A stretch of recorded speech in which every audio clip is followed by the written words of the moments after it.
Joseph Kabila, n'en parlons pas. Lui, il a carrément boycotté les élections et prépare une insurrection parce que l'AFC, c'est lui. Kabila n'est ni propre ni sain.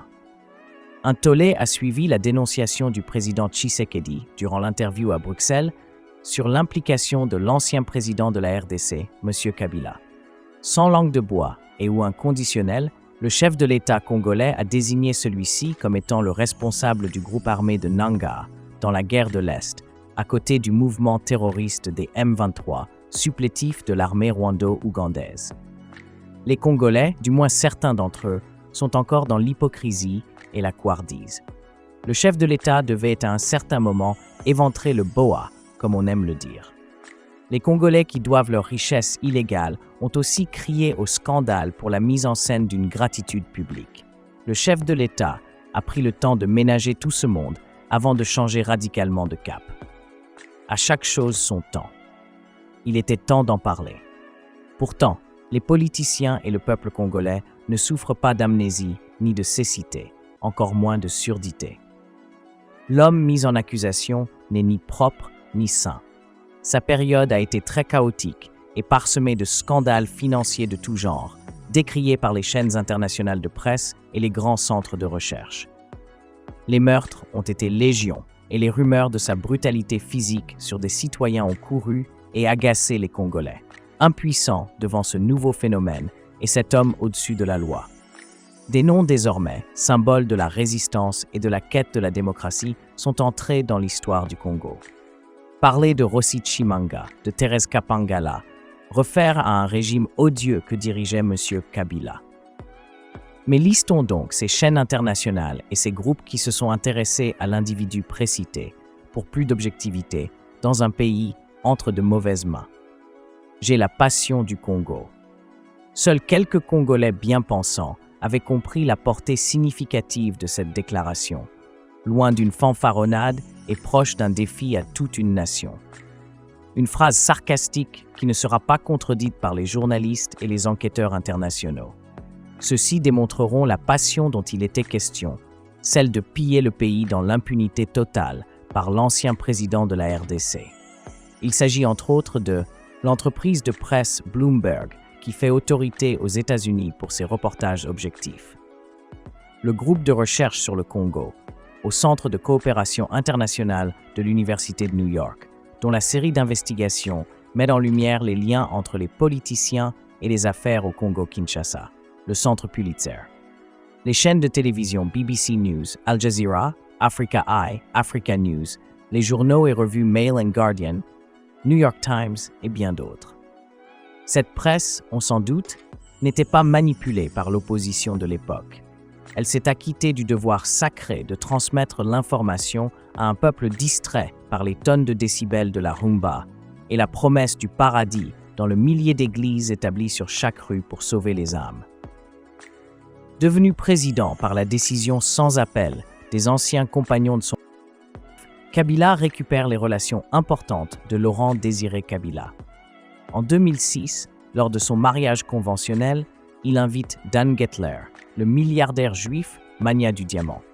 Très vite, il va l'insérer dans tous les circuits miniers de la province du Katanga.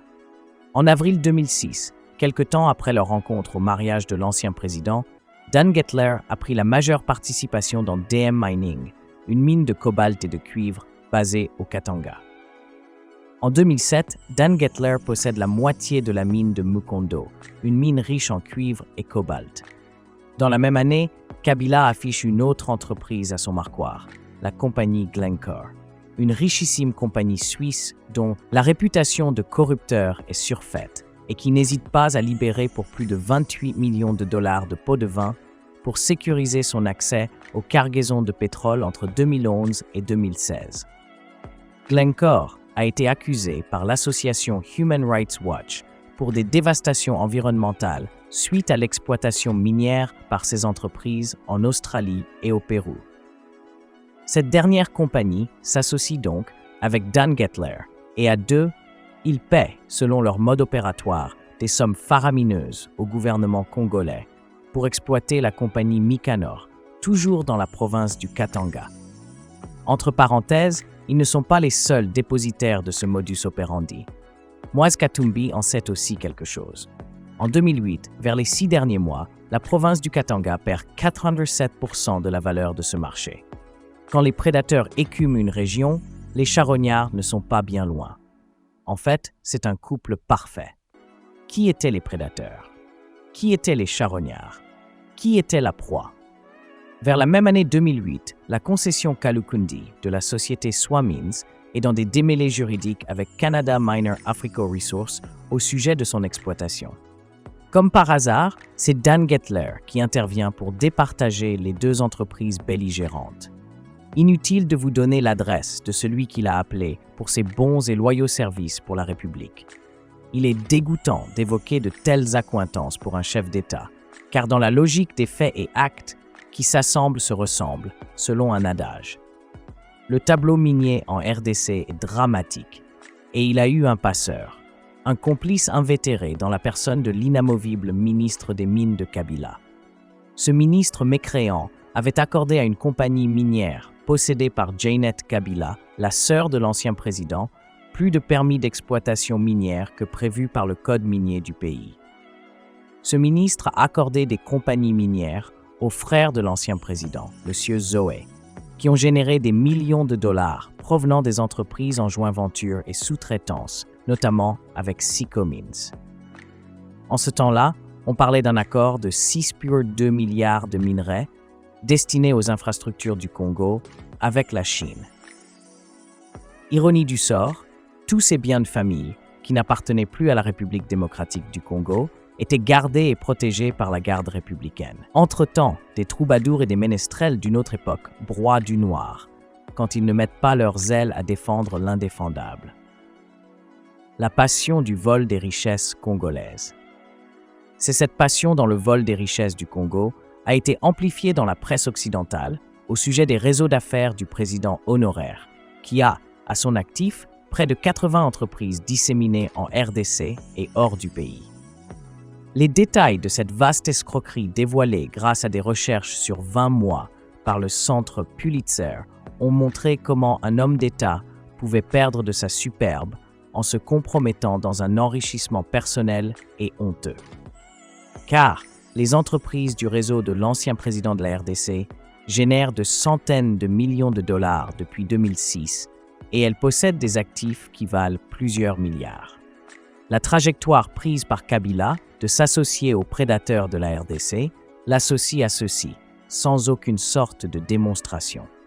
BBC Africa Eye, par le truchement d'une fuite de données bancaires, révèle que des millions de dollars des fonds publics ont été découverts dans des comptes d'une banque privée d'affaires, basée en République démocratique du Congo et acquise par la famille de l'ancien président Kabila et ses associés.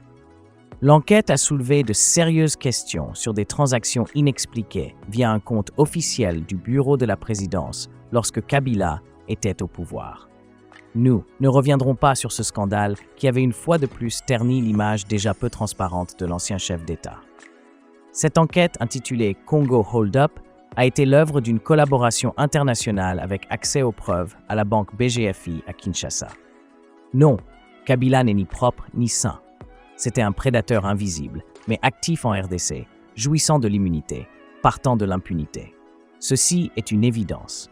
Lui et sa famille ont utilisé leurs fonctions pour s'accaparer des biens de l'État congolais et en faire leur patrimoine privé. Dans tous les secteurs, ils ont anéanti l'effort de l'État pour rebondir sur les cadavres et s'approprier des actifs des entreprises émiettées. Ils ont détruit le port de Matadi, celui de Beach Ngobila, pour les remplacer par leur port d'accès au fleuve. Personnel, la douane, l'agriculture, les shoppings, l'immobilier, l'impression des passeports diplomatiques, les permis de conduire, l'exploitation minière, les banques, les télécommunications. Où Janet Kabila détient une participation dans le plus grand réseau de téléphonie du pays. Et les compagnies aériennes sont restées la passion de l'ancien chef d'État pendant plus de 18 ans. Il y a eu un anéantissement de l'État congolais dans son poumon, dans son cœur.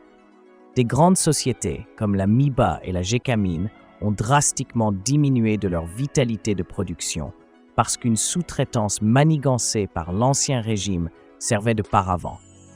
Quant à l'insurrection évoquée par le président Tshisekedi, Nous aimerions être clairs là-dessus. Une enquête publiée en 2017 par l'association Human Rights Watch avait mis Kabila en accusation. Le chef d'accusation était le fait d'avoir recruté les anciens rebelles du M23 pour réprimer les manifestations de l'opposition à Kinshasa, mais surtout pour avoir tué près de 63 personnes.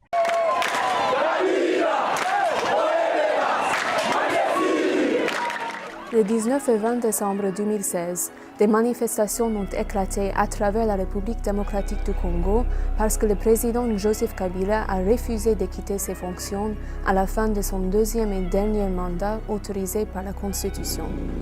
Les forces de sécurité ont répondu de manière violente, tuant au moins 62 personnes et en arrêtant des centaines d'autres. Notre enquête a révélé que cette brutalité était préméditée. En fait, nous avons documenté que les mois avant les manifestations, des officiers des forces de sécurité congolaises de haut rang ont recruté d'anciens rebelles du M23 qui étaient exilés dans des pays voisins en Ouganda et au Rwanda et les ont amenés au Congo pour participer dans la répression et pour protéger le président.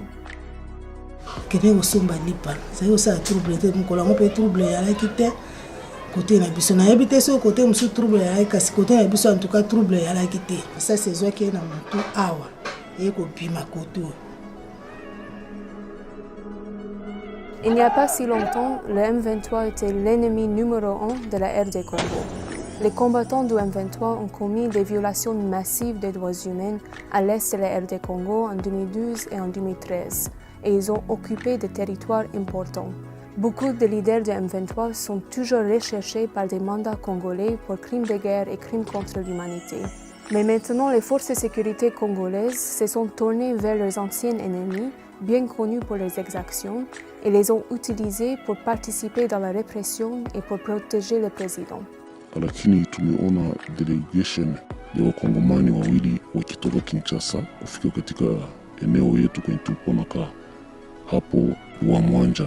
Waliweza kufika hapo wakareunir waofisier wote presque wote wa M23.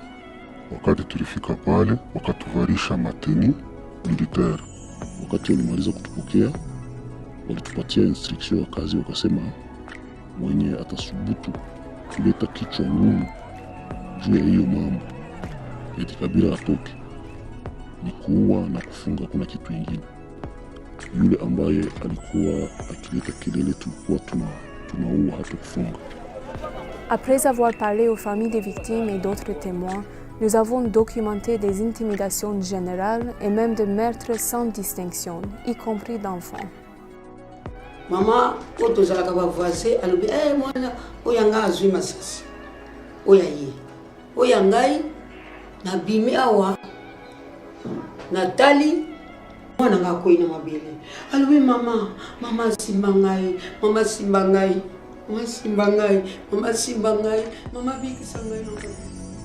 Nafasi kwenye tulikuwa tunakuta kikundi ya watu 5 au zaidi ya wale, tulikuwa tukiwakamata na kuwatia mkasho. Wakati tulikuwa tukipata maiti zenye zimelala barabarani, tulikuwa tukiziondosha na kwenda zificha mbali, kusema opinion internationale isiende ikazione. Na shabaha yetu ilikuwa ni kuproteje pouvoir ya Kabila. Tukifika kule tulifanya kazi nzuri na tukakuwa remercier. Sawa, mimi nilipata $500 na sasa tunaongojea kama kazi ikarudi, tutaendelea kuendelesha kazi, kumsaidia na kusutenir pouvoir ya mzee Kabila, président wetu.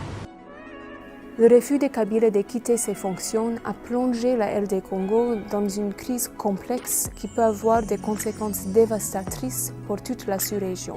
Le recrutement secret des combattants de M23 pour réprimer des manifestations pro-démocratie montre jusqu'où Kabila et son régime sont prêts à aller pour se maintenir au pouvoir. C'est pour cela qu'il faut des pressions soutenues, ciblées et bien coordonnées sur Kabila pour qu'il quitte le pouvoir et pour avoir des élections crédibles le plus tôt possible. Lakini mimi naregretea kuwa hakuna kitu ilibadilika, na mimi najiuliza vitu gani wanatuweka ndani ya kutukosesha amani kila mara. Niko najiuliza hii mambo ni mambo gani, itafikia wapi, kwa nini wanawake watu wanasumbuka, ni nini?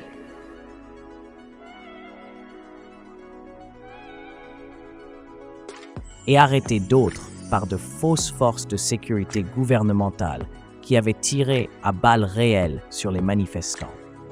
De cette collusion avec les M23 censés être, quelques années plus tôt, des ennemis vaincus à l'attraction insurrectionnelle, il n'y a qu'un pas facile à franchir. Non, peuple congolais, Kabila n'est ni un politicien propre, ni un saint.